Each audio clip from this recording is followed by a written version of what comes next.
Hey, welcome to Combat Vet Vision with me, Chef JB Brown, my co-host, Coast Yeah. Guard, and Master Chef, world-renowned chef. Great to have you guys here. This is a Combat Vet Vision. This is a place for our veterans, our sponsors, supporters, volunteers, whoever wants to get on here and talk about things, business opportunities. What are you doing for our vets? What are the vets doing? And what are their stories? And it captures a historical story right out of the horse's mouth, and then it also allows for our veterans to find out some really good opportunities that exist, as well as sometimes it just is a library of support where a veteran can relate. And I will refer them to this place for many reasons, because it also speaks on behalf of many organizations: the PTSD Foundation of America, Recon Chief Incorporated, the Veterans Transition Resource Center, and my podcast, Combat Vet Vision. And I don't know if I said Warrior Bill Foundation, but those are major organizations that I'm part of, that I do a lot with. And there's so many awesome organizations. I love to have them on. I love to talk about them. And the other thing I'm going to be doing in the future, just to let you know, is to be able to bring our guests back on for 10-minute segments on things and subject matters that they want to talk about because they know what's going on, or they have some information they want to put past to our veteran community, civilian community, or whatever it is, to raise money or to basically just give that support to our veterans in whatever way, shape, or form that looks like. And I have so many cool guests and so many different things that I talk to throughout the week, that those resources are constantly cycling through the times and the situations. And, I find out about them from the word of mouth, but it's important that that stuff gets put out there. And there's a lot of fitness stuff going on, a lot of really cool things coming up. My guest that I was talking about last week couldn't make it. Chris, he's going to be back on. Chris Harris. He's a keynote speaker. He had to reschedule for a later date. So my guest this week is Tyler Burdick, United States Navy corpsman, just like myself. I'm a chief corpsman, retired, but he's on deck, and FMF corpsman, double amputee, gonna tell his story. Hey, brother, how you doing? Hey, good afternoon, guys. How are y'all? Good. Welcome. Good. Thank you. Thanks for having me here. I'm honored. Yeah, we're honored. Hell It yeah. goes both ways, brother. That's right. So hey, we're looking forward to hearing your story, and so many organizations that you're part of. The inspiration for you to still be involved in so many cool things. It's definitely going to be really cool, to include Warrior Bill Foundation. I got a chance to hang out with you at the race in Laughlin, and last year's Vegas to Reno as well. And that was in coordination with Torn Warriors and some other really cool things. So go ahead and tell your story, man, from the kind of from the beginning. Let's start from the beginning, where growing up as a kid, what was your inspiration? Where did you grow up, and how did that influence you into wanting to join the Navy and so forth? So go into that, brother. All right, that sounds good. Thanks, Aaron. I was born in Salt Lake City, Utah. My family moved to South Texas, Corpus Christi, when I was about 4. And so really, I grew up in South Texas for the most part, but always had a passion for Salt Lake City, going home and visiting the family over Christmas. The mountains just always seemed to draw on me. So growing up in Texas, I was big into swimming and surfing, some off-roading, spent a couple summers doing an equestrian program, just got to do a little bit of everything. Really got blessed with a great mom and dad that, took me places and showed me things. And I'm very appreciative for that. So thanks, Mom and Pop. Kept you busy. And then after high school, I went back to Salt Lake City to go to the University of Utah. Although I didn't really have a direction, mostly I wanted to be near the mountains. And I ended up slacking off in school. I got a job as a snowboard instructor, and that really kind of took over. And my passion for snowboarding pretty much dictated whether I was going to class or not. If the snow was good, I was not in class. And if the snow sucked, I probably still wasn't in class. So college didn't really work out for me. And I didn't have a lot of direction in my 20s. I went back to Texas for a little bit, my parents had a sailboat, catamaran, and my brother and I took off on that and sailed around in the Gulf Coast of Texas and the Bahamas for about a year and a half, and we ended up back in Texas, and I stayed on there for another year, and then felt like I needed to get back to the mountains and went back to Salt Lake, and I was doing the snowboard instructing thing, but it just wasn't enough for me. I wasn't serious enough to take it to a high level of competition, and school wasn't appealing for me. So I was 25 when I kind of woke up one day and realized that I wasn't really going anywhere and I wasn't doing much with my life, and I wanted to be part of something. The war in Iraq and Afghanistan had been going on for a few years.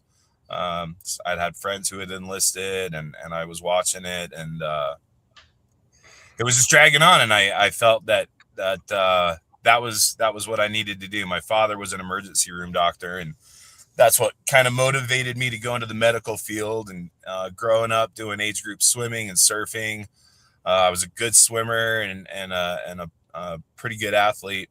And so when I talked to the recruiters, they were really pushing the Navy SEAL program, and I had the PT numbers to do it. And so that's really what prompted me to join the Navy is dreams of one day becoming a Navy SEAL. And I wasn't able to do that. I never went to BUD/S. I got in a little bit of trouble in the delayed entry program. I was in the delayed entry program for quite some time. I had a SEAL Challenge contract, and my last day at work, actually, friends threw me a big party, and I got in a pretty bad car accident, and embarrassed to admit I'd been drinking a little bit, and got charged with a DUI, and so I lost my SEAL Challenge contract, and then the Navy was almost not even considering taking me. And so I mentioned that, well, if the Navy won't take me, I'll see if the Marines will have me. And my recruiter said, oh, if you're willing to go to the Marines, do you know Corpsman also served with the Marines? And I didn't know that. I had no idea that the connection between the Navy and the Marine Corps. And so he told me a little bit more, and I learned that there's Navy hospital corpsmen embedded with the Marines, permanently assigned to the Marines wherever they go, and Navy doc goes with them. And so I thought that would be a really good direction, and I had hopes that, if I could do an enlistment and stay out of trouble, maybe I could finally get my opportunity to go to BUD/S. And so I enlisted in 2006. Went to basic December of that year, finished up in February of 2007, went on to Field Medical Training Battalion aboard Camp Johnson in North Carolina, and then was ultimately assigned with 3rd Battalion, 6th Marines, India Company as a line corpsman with 1st Platoon. And we deployed to Fallujah in 2008. But by that time, the Marines had done what Marines do, and they had pretty much taken care of all the insurgency in Fallujah. And I didn't see any combat there. Did a lot of patrols, spent a lot of time walking around in the heat with a lot of gear, and it was pretty brutal.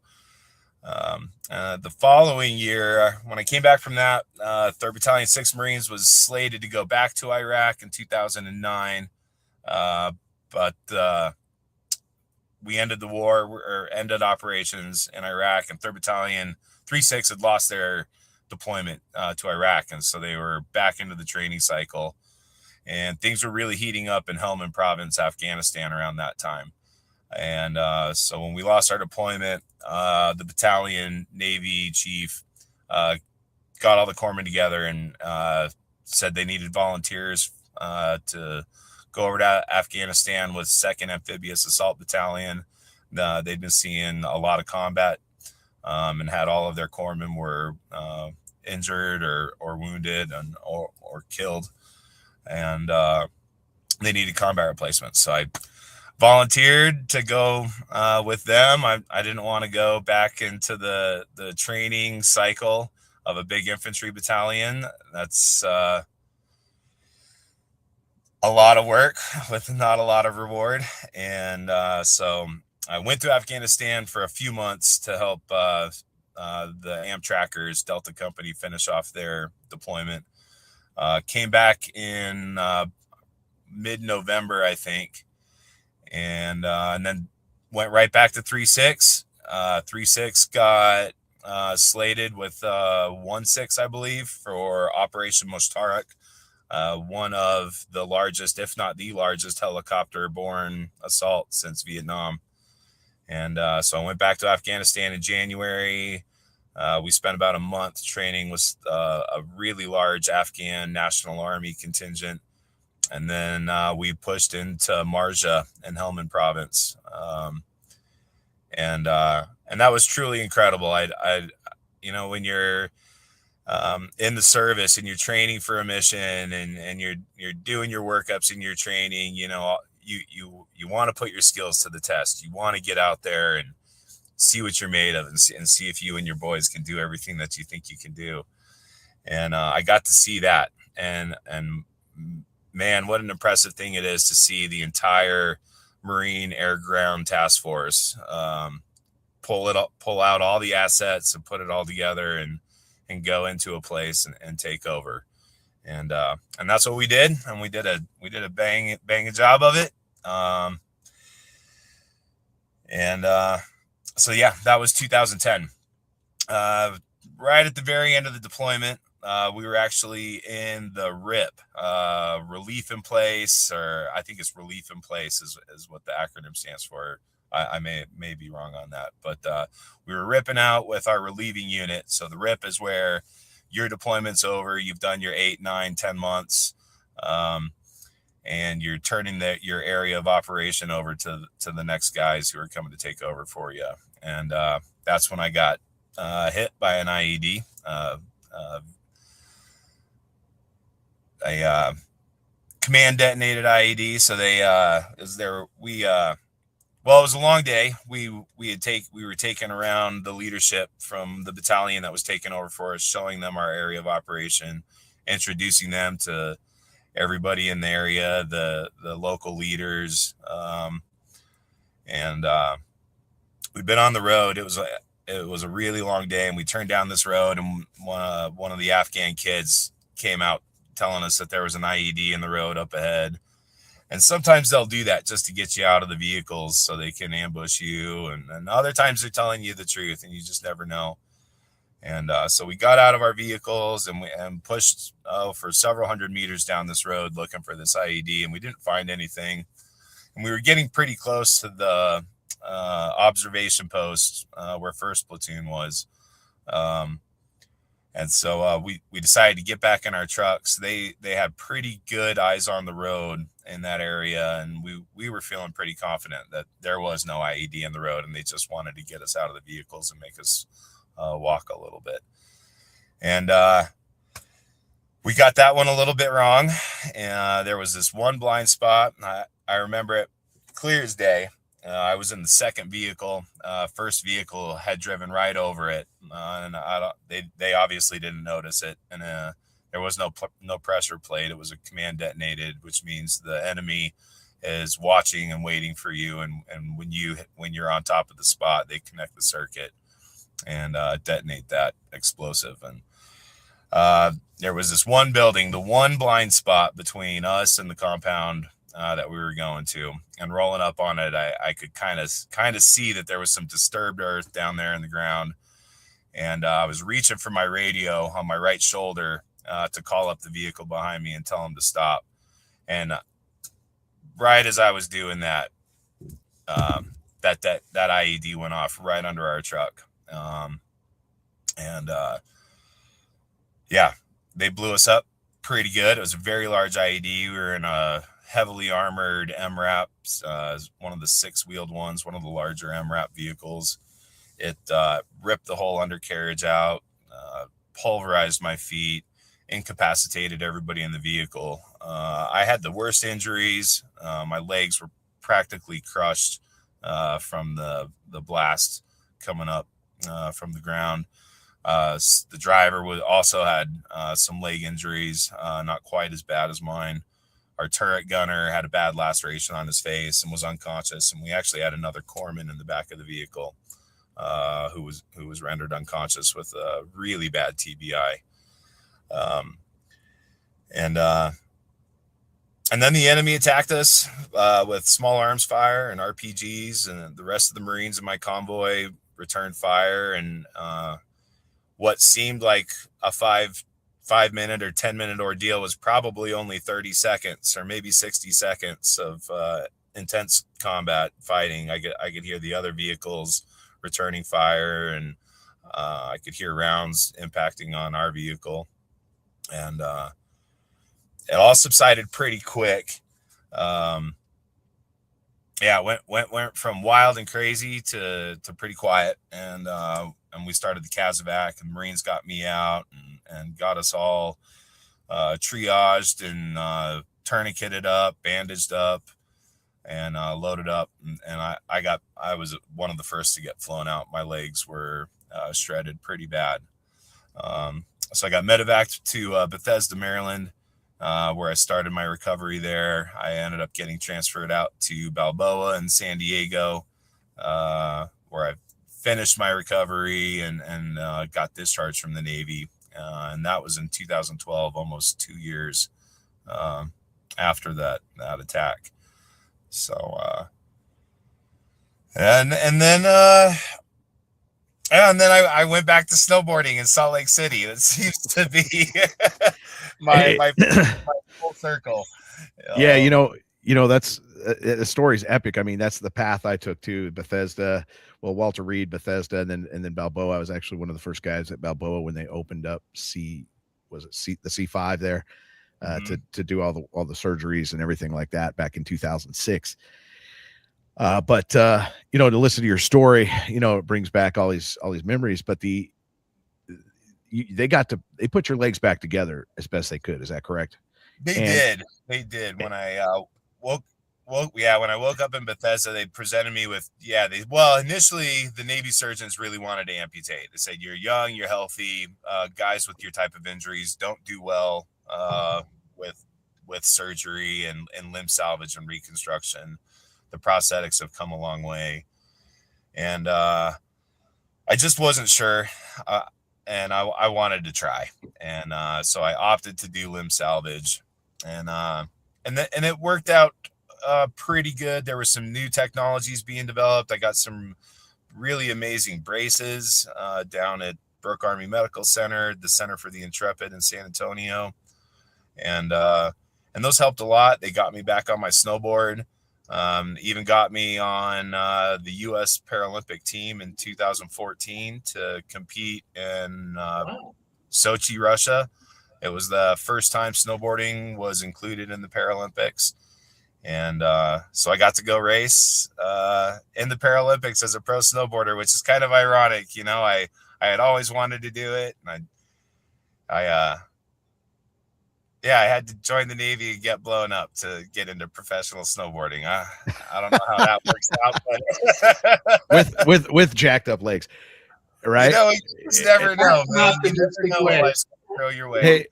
Hey, and there's an epic picture of you on a snowboard. You sent it to me. I saw it, and you can see it sometimes if you ever want to see it. So that picture was taken when you still had your legs, when you were going through the lake. That photo was taken in 2021, just before the Beijing Paralympics. So that photo, I'm an amputee in that photo. Okay. So you did it twice. You did it a couple times. Yeah, I did it twice. After Sochi, I came home. I was having a lot of pain. Went into the VA. They took some x-rays, the hardware holding my feet together. I had bent screws, broken screws. My calcaneus, my heel bone, was separating from my ankle. My tibia, the long bone in my lower leg, was pushing down into my foot joint. And so they said, okay, we're going to do another reconstruction. We want to cut out the tops of your hip bones, and we're going to crush that up and put it in your feet. We're going to put cadaver bone in your feet. And at that point, friends of mine who had lost their legs, they were they were doing triathlons and cycling and snowboarding and skiing and on their prosthetics. And so that next winter, the winter of 2014-15, I elected to have both legs amputated below the knee. So you didn't go through with letting them, cut some other bone out of your hips, and you're like, no, we'll wait. Right? Yeah, I was like, Okay. I'm scarred up enough. I'm scarred up. I don't need. Yeah, let's literally cut our losses and move on with life, man. There's hey, and some of our listeners, they're probably going to try to understand, how can you be so happy about this? How can you be so motivated about things in life and make jokes about our situation, like, cut our losses. I mean, how does that work for us? I mean, because as we're talking, I've never felt like we couldn't have this great camaraderie and joke, right? It's like my buddy calling me when I was in the bed and he's like, "What's up, quitter?" Because I got blown up, and it's like, dude, how does that work? Well, it's really, talk about it a little bit. Yeah, I think I've always been that way a little bit. I think my time with the Marines really amplified that. Marine, and not just Marines. I mean, all men and women that are serving the U.S. Armed Forces generally have something in them that says, forget about the pain. I don't care about the suffering. I've got a life to live. I've got a mission to do, and whatever it takes, I'm gonna dig deep and find it. And sometimes, sometimes you just gotta fake it, man. Sometimes you gotta put on a smile. Fake it until it's real, right? And that's fake it until it's real. If you gotta lie to yourself a little bit, tell yourself it's not that bad, and it. I don't know. It's pain and suffering are such a complicated thing, and it's such a personal thing and different for everybody. And everybody has those struggles, and somehow we find ways to shrug it off and move on. And I think for me, the experience I've had and the injuries I've had have just been very visible, and it it's forced me to dig deeper, and I'm grateful for that. This life it's a short one. You got to do as much as you can, see as much as you can, feel and learn as much as you can. Even if it's things that you wish you didn't have to feel or know, or ignorance is bliss, but you know what? The realness of life, the intensity of it is for me, I put it in my mind. You got to have both. You got to have the suck to have the good stuff. You got to have you got to have the good and the bad. Yeah. And, I like how you're putting that, because we can be very sarcastic about ourselves to the point that sarcasm is like us joking about ourselves in a way because of our injuries or because of our whatever we're dealing with, or sucking it up in the military to just the weird things that happen, or you having to stay late, or taking on all these responsibilities. There's so many times that you're just complaining about things, and you find the funniest things to say about the complaints that you have. And it's great that you bring that, this whole thing into it, It is. You got to find humor in it, especially in the deepest, darkest times. I try to find kind of like step outside myself, take a look, and it's like, yeah, look at you, man. You really dug yourself into a hole this time. This is gonna suck. But you're gonna get out of that hole, Tyler. I'm climbing out of that hole, or I'll at least try. And I'll keep trying. Yeah, you know what? Before we go on with the story about how you transition out of the Navy and all this, hey Brian, if you could pull up the picture of him with his dog, thanks. If you could talk about this, and this is your service dog. You're above the knee amputee. Explain that to the people, and explain what you're doing here to stay motivated. And there's, this is a motivating picture right here, man. The sun's hitting you right.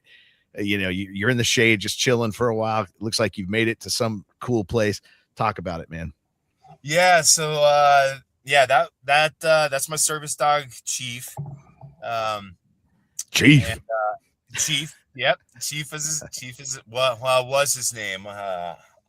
Unfortunately, he got out of the house and got hit by a car last year. But yeah, he was a good dog. So that photo was taken by a good friend of mine named Jay Dash. Got to give him a shout out. He's an amazing photographer based out in the Salt Lake City area. A friend that I met through my little brother. My little brother was a snowboard sports action photographer up at Snowbird Ski Resort for a number of years. I used to go up there. Well, that was my favorite mountain to snowboard on. And in the summer, I'd love going up there hiking. And so Chief and I would go up. They have a tram that runs from the base of the mountain up to the top. And I don't mind walking uphill is not, I mean, it's difficult, but in prosthetics and Aaron, let me correct you. I'm a baloney amputee. Okay. But yeah, no big deal. Double baloney amputee. So I do have my knees, but walking downhill sucks, man. And so that's the other thing. You got to find things that can accommodate you and your disability. So I like to go hiking at this place because it's from the base of the resort up to the peak is about a 3,000 vertical foot gain. Takes me about 3.5 hours, but they got a tram that you can ride down. So nice. But yeah, that was one summer, just doing some training for the Paralympics. And then Jay Dash, we had a photographer along doing, we were actually getting some stock photo for the Utah Tourism Board to promote Utah. But I guess that photo wasn't awesome enough for them and they never used it. So their loss. Dang, their loss, man. That's a great photo. And, and having a dog named Chief, and this will help people remember it. Tomorrow is actually the United States Navy Chief's birthday, April 1st, which is also, the joke of the World Day, right? So April 1st, 1898 was determined to be the Navy Chief's birthday. So happy birthday to Chief. Chief. Yeah. Yeah. So it's good. It's good that your dog's name's Chief, and it's a great tribute to know that his birthday will be remembered. That it'll be easy for me to remember your dog as well. But yeah, go ahead and tell us what it is that that kept you in the Navy for. How did that work out? And then obviously you transitioned out.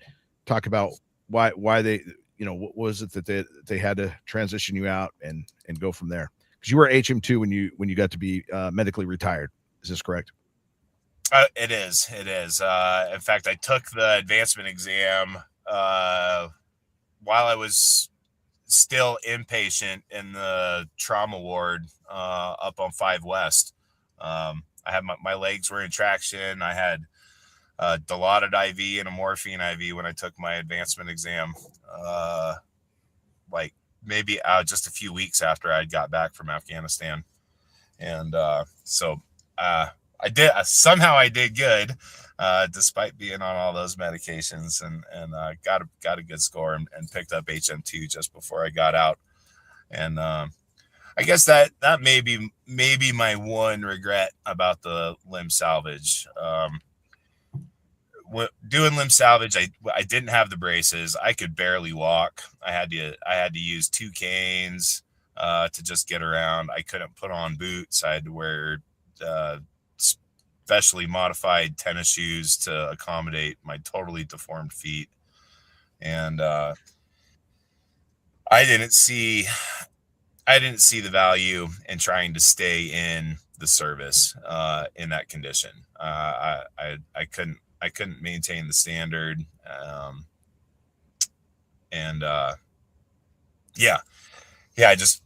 I couldn't have done it then. And I think if I would have amputated right off the bat, that there's a possibility I may have continued my career as a corpsman. Obviously, getting to buds was out of the question with those kinds of injuries.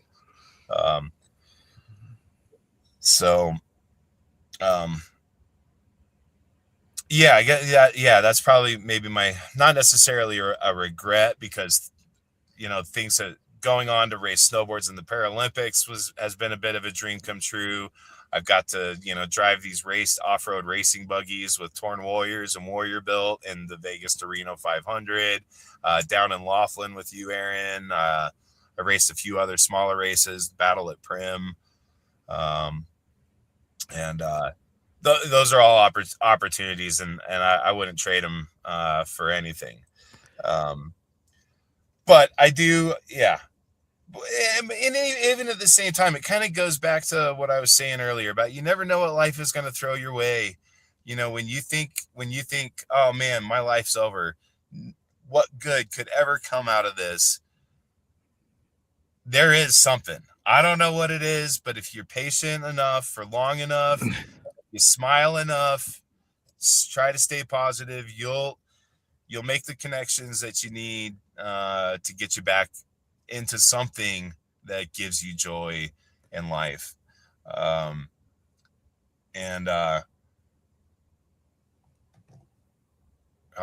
lost my train of thought there.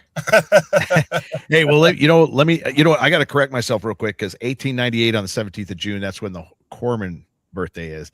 But on 1893, that's the Navy Chief's birthday on April 1st. So I got my dates mixed up as far as like the years. But 1898 on the 17th of June, the first HM busted out of the wound. That's actually a cadence that just is awesome. But I got I got those messed up. But I'll have to tell you that cadence sometime. It's pretty cool. Just a long time ago. It's been a while. Yeah. Not in our lifetime. But both of them in the 90s, 1893 and 1898. So 1893, the Chief's birthday, April 1st. So, when you're talking about all these things about, wanting to stay in and this and that, I mean, there's a lot of things that are involved in that, obviously. But, and I think what's really cool is that when you got out, you found it in your heart and soul to just stay active, man, be engaged in so many cool things. And I talk about this in such a cool way because I feel like the VA is there to help us out, right? And there's all these other organizations that are to help us out. But it ultimately is up to us to see how to navigate those, because there's a way to complain about all those things. They're not doing enough here, they're not doing enough there, and that's probably true. But it's also, what are you doing for yourself to make the best decisions for the injuries and the situations that you're in?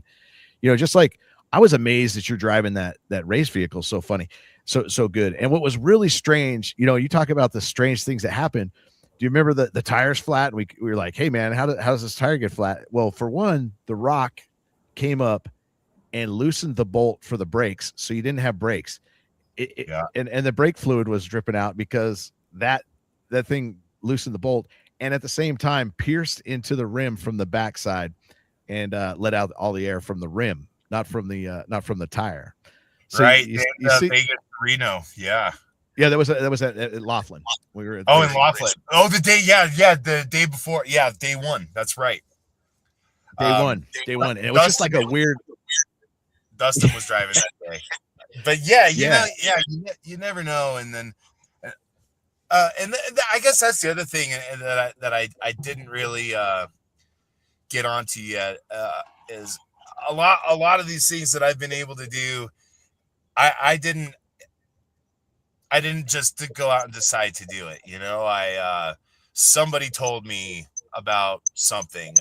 Where it first started when I first got blown up was what's now called America's Fund, or the Fund, was the Semper Fi Fund. They were founded by a group of Marine wives, and so they started the Semper Fi Fund. But they provide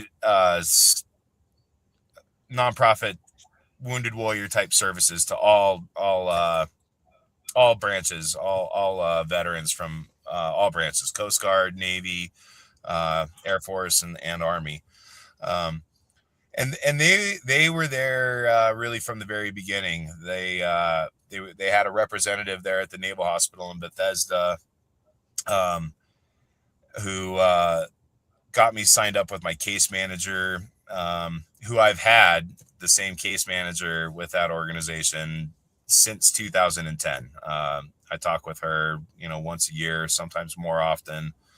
And, but there are all these great organizations out there that want to do things for us. And that, I think that's where I really did myself a service, is even when I didn't want to answer the phone or the email or volunteer, sign up to go on one of these peer support trips, recreational therapy trips. I did it, and I made myself do it, and taking advantage of those opportunities that present themselves to me has really been a huge opportunity and influenced me. Endlessly. When I got blown up, my first thought was like, oh shit, that's it. Like, I'm 29 years old and I'm going to be crippled for the rest of my life. How do I move on from that? And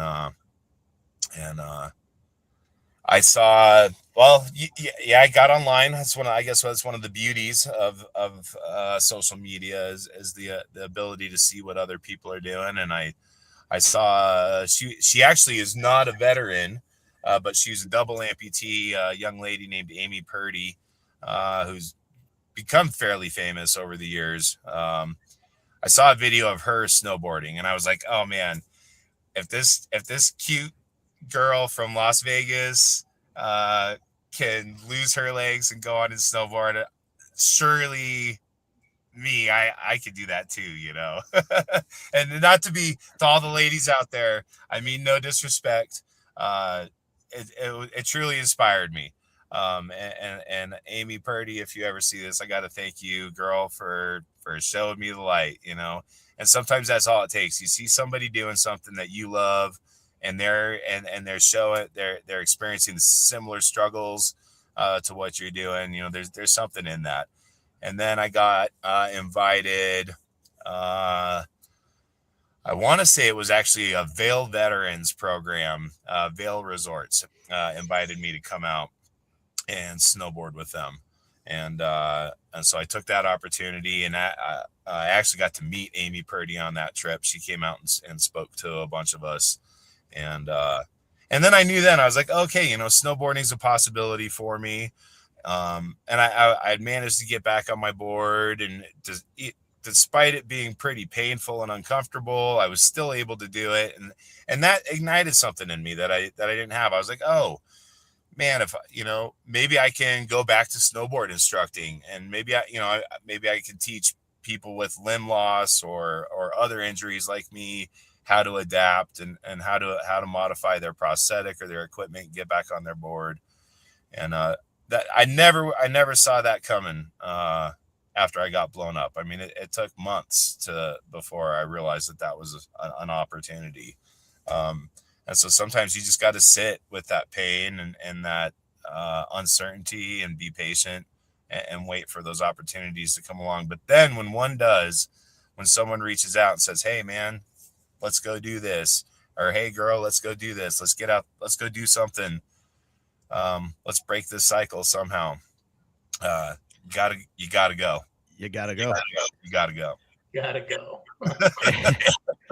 Hey, so go or die.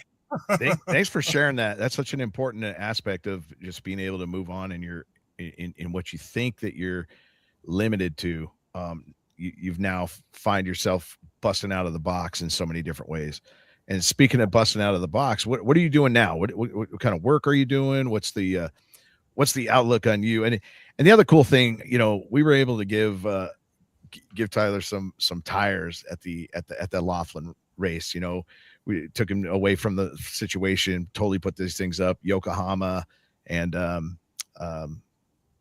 the tires and the rims for your truck, because your tires were falling apart. You do all this work. Talk about your work. Yeah. My tires were bald, and I needed a new set. And these tires are awesome, by the way. So I've Torn Warriors who introduced me to Warrior Build. And that's the other thing, if you start, you go do one thing with one group of guys, they tell you a little bit about some other guys that they know or who are maybe doing something a little different, and you make a new set of friends, and you can hop on that and expand your horizons and get into something new. But Torn Warriors has a off-road driving facility out here in northeastern Nevada, near the town of Wells, Nevada. And we also do some work with some active duty groups that come out to work on some specialized training. And they bring instructors out here. And through all of this, I've found some work with this company as a role player. And so I'm actually out here at the training facility, Torn Warriors training facility, working with a group of Marines as a role player. And I'm also their facilities manager. So I'm making sure that the facility's totally off grid. So I make sure the generator's running, literally keeping the lights on. I do a lot of driving, inserting these guys around. And I love it out here so much that I actually bought some land out here and hauled my trailer out. And my road is totally unimproved. There's this huge ditch. I thought there was no way I was going to get my truck and my big trailer up onto my property without bringing in a bulldozer and remaking the road.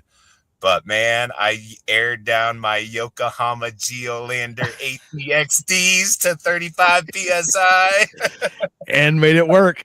My wheels, and dude, I didn't even break traction. Trailer right through the ditch, up the nasty dirt road, and so I got my trailer on my place, and these Yokohama tires are killing it.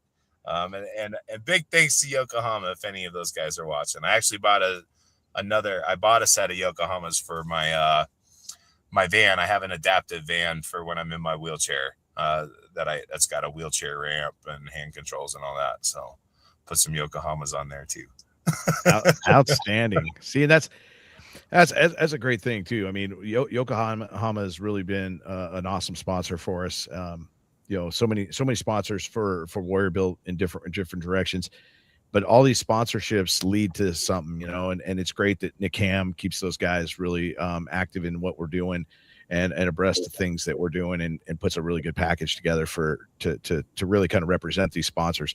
And I think we as veterans, we represent our sponsors very well. I mean, we want to talk about them because it's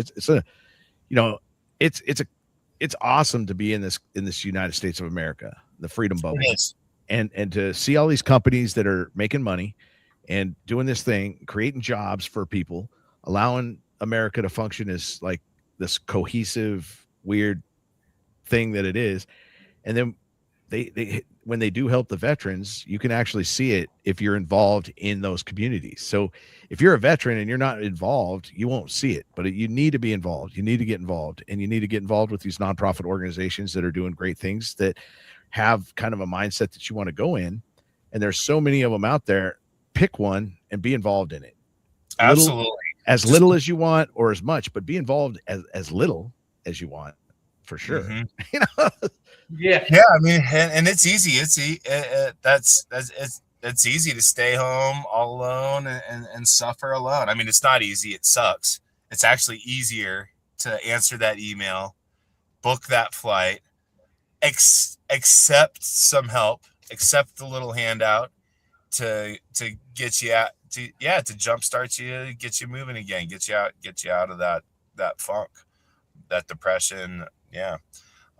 Whatever it is, you got to take those opportunities. And it's funny, I mean, I wanted to be a Navy SEAL and work with the SF community, and now here I am.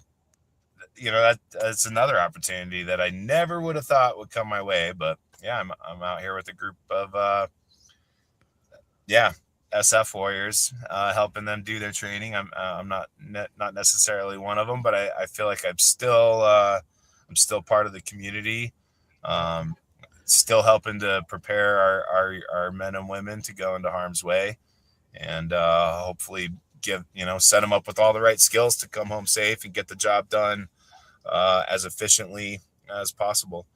And and that's awesome, brother. And amazing. That's why I call it my never-ending last duty station. Warrior built, torn warriors, whatever you want to say. Hey, Chef, you got any questions for him? I want to let him, any last words for him too, and to be able to spill some stuff. So, any information he wants to put out there for people to get a hold of him. Tyler, you're in North Nevada, right? Northern Nevada and Salt Lake. I'm working on trying to build a house out here in Northern Nevada and transition out here. Okay. But it's real remote, and yeah. I need to work a few more gigs before I can make all that happen. I was feeding 1,300 special forces out there in Windham, Nevada. It's on right across from Salt Lake. I'd go. Wendover. Yeah, Wendover. Absolutely. Yeah, I'm just past that, headed west. Yeah. In fact, you have to adapt and overcome. They said we've got 1,300 people twice a day, soldiers. We took the contract. I got up there to do it. I brought, I had a friend that has like a 40-foot semi with a kitchen built into it. Wow. So we get up there, and there's supposed to be 10 people there, and it was my assistant and I for like 3 days before the rest of the people could show up. They got sidetracked like in Kentucky or someplace. I bet that was extremely overwhelming. We are like overwhelming. But you adapt and you overcome, You find one task and you finish it, and then you go to the next and finish it. And we fed them great. In fact, people were trying to sneak into the line to eat because we do everything. I mean, I cook real eggs and real potatoes. 1,300 guys, 2,600 cracked eggs a night. We don't use any egg in a bag or any of that other stuff, That's incredible. I can't even imagine the amount of work it takes to. Plus, we were shopping in Salt Lake City. Plus we were shopping in Salt Lake City every day. We were running to Salt Lake 130 miles away. So 260 round trip and buying food and then coming out and prepping it for him. Not a lot of sleep for a couple of days. The guy showed up and I said, I'm going to sit. I'm too old. But you know what? You overcome and you adapt. I mean, you can't outgive God, and he has the master plan. He knows what we need and he gives it to us. It's however we go about it, we get there, and it's we all have servant hearts. I think to go in the military, you have to have a servant heart. Hopefully. It makes it easier. And, when we get out, we adjust, it's like you can't outgive God. I work with Aaron when he moved to Las Vegas. A friend of ours, Mike DeLeon with Recon Chief, he got a hold of me and said, hey, I got this great guy. He's got a great heart. And, you need to put him to work. And now we're on a podcast together talking to other veterans. It's great. I mean, life's amazing. It is. You just have to be patient, and to our brothers and sisters out there that you're watching this, and it's hard to believe. You see somebody who's kind of overcome some serious struggle, and they tell you, oh, just be patient, just sit with your pain, and it'll all be better. It's hard to buy that. It's hard to believe it. No. But over and over again, over the last 15 years, I have been at what I thought was the rock bottom, where I wasn't sure. I didn't see how I could do another day like the day that I had just done. And yeah, by the grace of God or my higher power or you know, whatever it is, every time, so long as I put myself to bed, even if I lay there sleepless all night, get up the next day, follow your routine, even if it's a shitty routine, do it. Yeah. You got to have hope, you know, and that's what Aaron and I never lose that hope, brothers and sisters. Yeah. One more day, just one more day, every time, one more day. And maybe you can help somebody else. You never know. You never know. Yeah. Yeah. So any last words, Tyler? And if somebody wants to get a hold of you, feel free to give out any information you want to. And I always tell people they can get a hold of you through me. So reach out. Yeah, you can reach out to you, Chief. You can look me up on my social media. I've got a Facebook profile, Tyler Burdick. I believe it's a public profile. I've also got an athlete profile that's very public. My private profile might be friends only, possibly.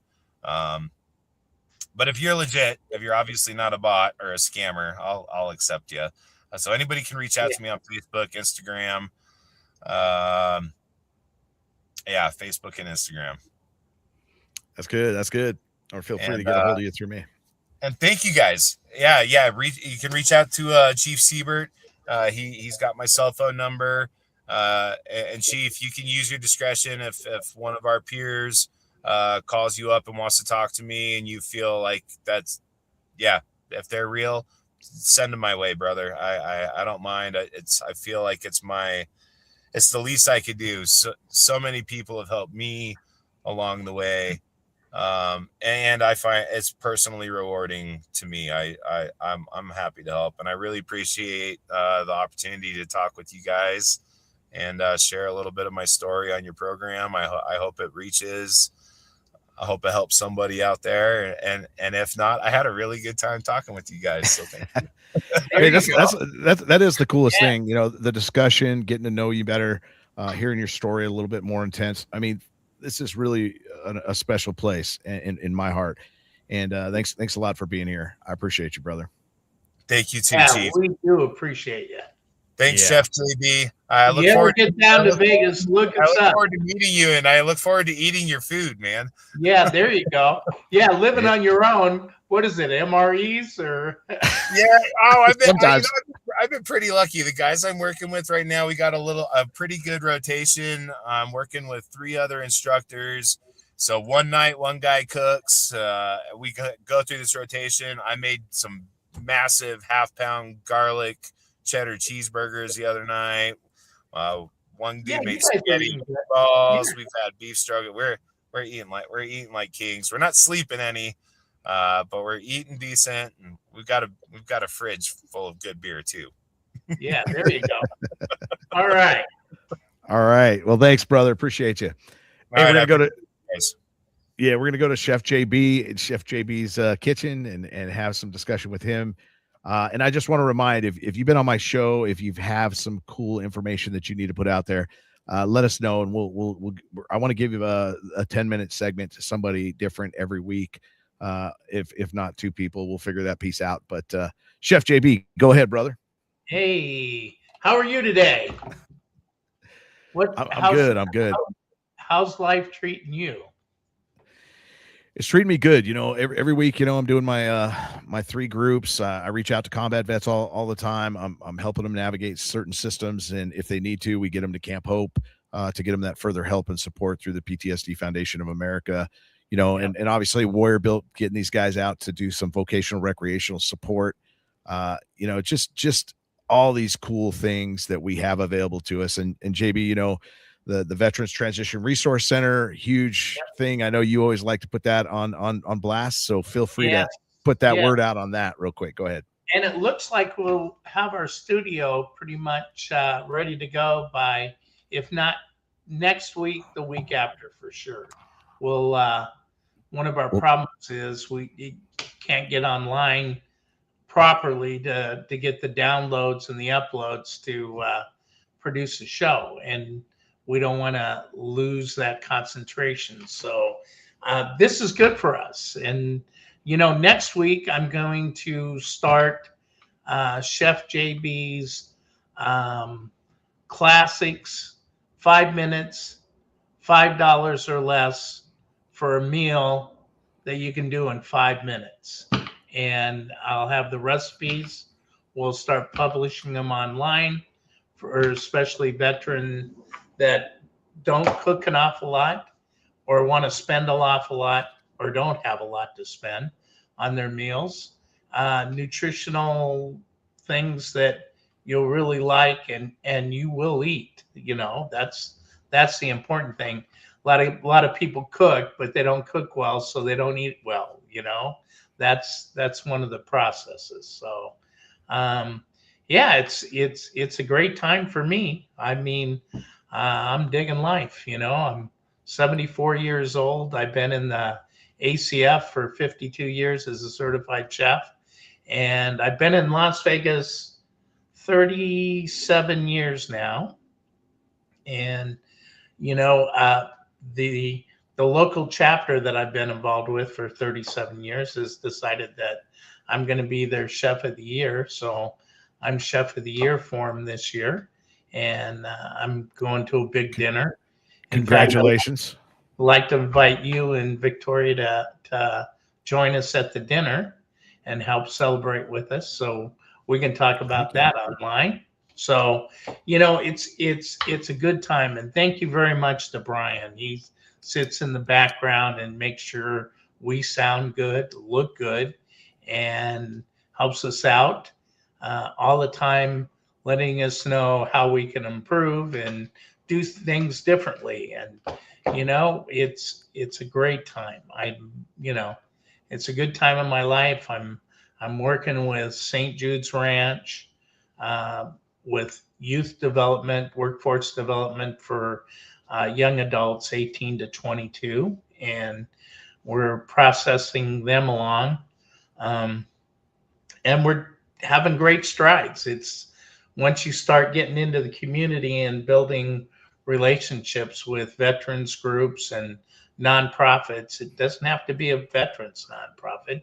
Some of them are just nonprofits and they work with veterans. So it's all good. I mean, if people come and ask me to do something, I pray about it, I think about it, and usually I say yes, because your first answer is always the best. And God wouldn't have put him in front of me if he didn't want me to do something for him. So, and I get to be with you and learn things about some of our vets. PTSD is really real and devastating thing that not just devastates veterans, but also people. They go through situations in their lives and it's tough. I mean, it's very real. It's very when people start getting depressed and then they start feeling antsy and the stress and everything else, it's unbelievable. I mean, it really does affect you in a lot of ways. Definitely. That. I don't have to tell you. Yeah, no, that's why, that's why the PTSD Foundation of America exists to help navigate a lot of those things. And, and so many organizations are steering veterans in so many cool ways. And it's obviously not just physical, mental. PTSD starts to really affect your biological system of your body as well. So, it's important to get that help so you're not overly stressing and you find ways to navigate it, because it destroys families. And it's not just combat PTSD. There's military sexual trauma. We had Paula Kemp on just last week talking about some things. Just so many other guests that we will have on that will talk about so many other things. But Chef, they talk about the VTRCs, where they exist and what they're doing. Okay, we're located at 2103 South Sunset Road, and it's across from the landing strips at the Harry Reid Airport, real easy to find. And we're open Monday through Thursday from 9 to 1, 4 hours a day. We do claims. We work with other 501c3 groups. We do this radio show, or not a radio show. Used to be a radio show. Now it's a podcast. And every week, we also work with the Honor Flight, 22 Warriors, Veterans War Mothers, and some other ones that I can't put my hand on right now, but we're there. And Reno as well. And Reno. Located in Reno, correct? Yep. And she does claims there and also works with the community. She has collaboration with Horses for Heroes, some other groups, and works very well. In fact, I think it's September this year, they're going to have their Gala for Heroes, and they pick out 2 or 3 families that are in need and helps them in the winter up there if they need, having problem paying bills or whatever, electricity or food, anything that they might be facing. Later on, we'll get started on doing that down here. So, we can't be everything for everybody, but we do help a lot of veterans, and as the need comes up for something, then we do that, and our famous pig out is coming up again. Looks like in April or May. I don't have the exact date, but we'll get all that stuff to you, and we'll go from there. Well, thanks a lot, Chef. Thanks for always being on deck, and it's great to. Any last words from you, and if they want to get a hold of you, feel free to. You can probably reach me by Chef JB's Badlands Barbecue on Facebook, or Chef JB at vtrc.us also, and on this show, and Chief. You guys, you pass them along to me. That's right. Hey, Brian, I know in the background, I want you to think about, if there's anything you want to pop on and say, because I know you're doing a lot with your podcast information. I think it'd be cool to get some feedback from you on some of the cool things that you're up to and doing in the future. So I would like to be able to bring you on as well. If you could think of anything right now, feel free to jump in with us. But if you want to wait, we'll push it till next week. And I just want to say, the show is really awesome to be able to have this great communication. It's great to get to know our guests. It's great to, spend some time with JB. I know he's doing some amazing things. We talked throughout the week. Most of the time, we didn't talk that much this week. I was super busy pushing a whole bunch of different things out to our veteran community and being involved in some things. Next week, we'll hopefully be either in the studio next week or the following week. But I'm also going next week. I'll be in California for the guitar build at the Warrior Built facility. I'll be having some filming of that, some cool stuff going on with that. I look forward to getting back and reporting on that. I'm actually going to be building a guitar with the American Patriot Music Project. We'll be working with them. We got some golf tournaments we're doing this year for some fundraising for Warrior Built PTSD Foundation, other things for the VTRC. We'll figure some of that out. But I'm looking forward to all these amazing things, amazing people that we have an opportunity to put together for veterans. So you know what they say, don't you? What do they say, Chef? They say, if you want something done, you give it to a busy person. That's why you're so busy. That's right. Because the other option is to give it to the government. We all know how that kind of might work. How that might work out. I'm not. Hey, I love the fact that we got this amazing government, this amazing freedom bubble of the United States of America. But that's the camaraderie. But hey, we're over the time. But we're gonna get Brian on next week. He'll have some really cool things to add to this. And his podcast information, the reason why this exists, some things I'd really like to kind of pick his brain on. But until next time, Hey, this is Aaron Siebert, Chef JB Brown, signing off. Strength and honor. Bon appetit. The only way, and we need nothing more. The only way, together forever, that's for sure.